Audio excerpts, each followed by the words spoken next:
کو وہ عمل اس کو بھی فائدہ پہنچاتا ہے، اس کے آنے والی نسل کو بھی فائدہ پہنچاتا ہے۔ اب ذرا دیکھو آپ، یونس علیہ السلام مچھلی کے پیٹ میں ہیں، اور اس مچھلی کے پیٹ میں جب گئے تو ایسی مشکل تھی، اس مشکل میں دنیا کا کوئی ساتھ نہیں دے سکتا تھا، کوئی ساتھ نہیں دے سکتا تھا۔ مچھلی کے پیٹ میں کیا ان کے والد صاحب چھڑا سکتے؟ نہیں۔ کیا بیوی آ سکتی؟ نہیں۔ دوست آ سکتے؟ نہیں۔ دنیا کی کوئی طاقت ان کو نجات نہیں دلا سکتی تھی، لیکن وہاں پر وہ پکار رہے ہیں لا الہ الا انت سبحانک انی کنت من الظالمین، اس کو پکار رہے ہیں۔ تو اس نے یونس علیہ السلام کو مچھلی کے پیٹ سے باہر نکال دیا۔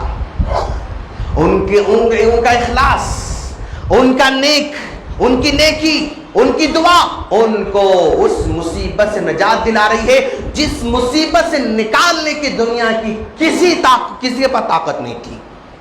اور تین غار والے اندر پھنسے ہوئے ہیں، انہوں نے کوشش کی پتھر کو ہٹانے کی، لیکن ہٹا نہیں سک رہے ہیں، توڑنے کی توڑ نہیں سک رہے ہیں، چلا کر کسی کو بلانے کی کسی کو بلا بھی نہیں سک رہے ہیں، کال کرنے کی کال بھی نہیں کر سک رہے ہیں۔ مطلب ان کو بھی دنیا کی کوئی طاقت وہاں بچا نہیں سکتی تھی، سپورٹ میں آ نہیں سکتی تھی۔ دعا کرائے اللہ تو جانتا ہے کہ میں بہت بڑا زمیندار تھا، میرے پاس بہت سارے کام کرنے والے تھے، لوگ کام کرتے تھے، سارے لے کر جاتے تھے، ایک بندہ کام کرتے کرتے چھوڑ کر چلا گیا، اس کی سیلری چھوٹی سی میرے پاس تھی، میں نے اس کی سیلری کو انویسٹ کیا، اس کو بڑھایا بڑا بناتا گیا۔ ایک دن واپس وہ لوٹ کر آتا ہے، آ کر کہتا ہے کہ صاحب میں آپ کے پاس کام کرتا تھا، اچانک چھوڑ کر چلا گیا، چھوٹی سی سیلری آپ کے پاس موجود ہے، میں پریشان ہوں، میں آپ کی بچی ہوئی چھوٹی سیلری لینے واپس آیا ہوں۔ تو میں نے کہا یہ سارے بکریاں، یہ سارے اونٹ، یہ ساری گائے، یہ سب تمہارے، تم لے کر جاؤ۔ اس نے کہا صاحب میں مسکین آدمی ہوں، غریب آدمی، مذاق مت کرو، میری چھوٹی سیلری تھی، آپ یہ پورے گائے، پورے اونٹ، پورے بکرے لے کر جاؤ کہہ رہے ہیں، کیسے ہو سکتا ہے؟ لیکن میں نے کہا تم جو پیسے چھوڑ کر گئے تھے، میں نے اس کی حفاظت کی، میں نے اس کو انویسٹ کیا، میں نے اس کو بڑا کیا، یہ سب تمہارے، تم لے کر جاؤ۔ اے اللہ یہ کام میں نے تجھ کو راضی کرنے کے لیے کیا تھا، اگر تو اس کام سے راضی ہے تو پتھر کو ہٹا دینا۔ پتھر ہٹ رہا ہے،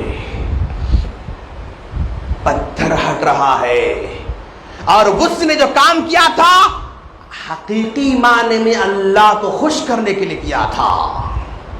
اس بندے کو بھی خوش کرنا مقصد نہیں تھا۔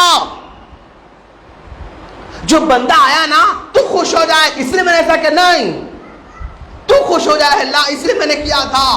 تو وہ نیکی ایسے موقع پر کام آ رہی ہے جہاں پر دنیا کی کوئی طاقت کام نہیں آ سکتی تھی۔ دوسرا بھی کہہ رہا ہے اللہ تو جانتا ہے، ہاں میرے ماں باپ بوڑھے تھے، ضعیف تھے، کمزور تھے، بکریاں چرانے دور جاتا تھا، واپس لوٹ کر آتا تھا، شام بکری دودھ نکالتا تھا، پلاتا تھا، سو جاتا تھا۔ ایک بار ایسا وہ بہت دور چلا گیا، واپس آیا تو ماں باپ سو چکے تھے، میں نے دودھ نکالا، کٹوری میں رکھا، پلانا چاہتا تھا، ماں باپ سو چکے تھے، میں نے سوچا اگر اٹھاؤں تو پھر ماں باپ نہیں سو سکتے، بڑھاپے میں جب بیدار ہوں تو پھر دوبارہ سو نہیں سکتے، میں انتظار کرتا رہا، صبح بیدار ہوئے تو میں نے دودھ پلایا۔ اے اللہ یہ کام میں نے تیرے لے کیا تھا، اگر تو اس کام سے راضی ہے تو پتھر کو ہٹا دینا۔ اللہ پتھر کو ہٹا رہا ہے۔ تو گویا بندہ جو بھی کام چھوٹے سے چھوٹا ہی کیوں نہ ہو، وہ اپنے ماں باپ کے ساتھ ہی کیوں نہ ہو، اپنے بیوی کے ساتھ ہی کیوں نہ ہو، اپنے بچوں کے ساتھ ہی کیوں نہ ہو، جو بھی عمل اللہ کو راضی کرنے کے لیے کرتا ہے وہ ایسے وقت میں کام آتا ہے جس ٹائم پہ دنیا کی کوئی طاقت ہمارے کام نہیں آ سکتی۔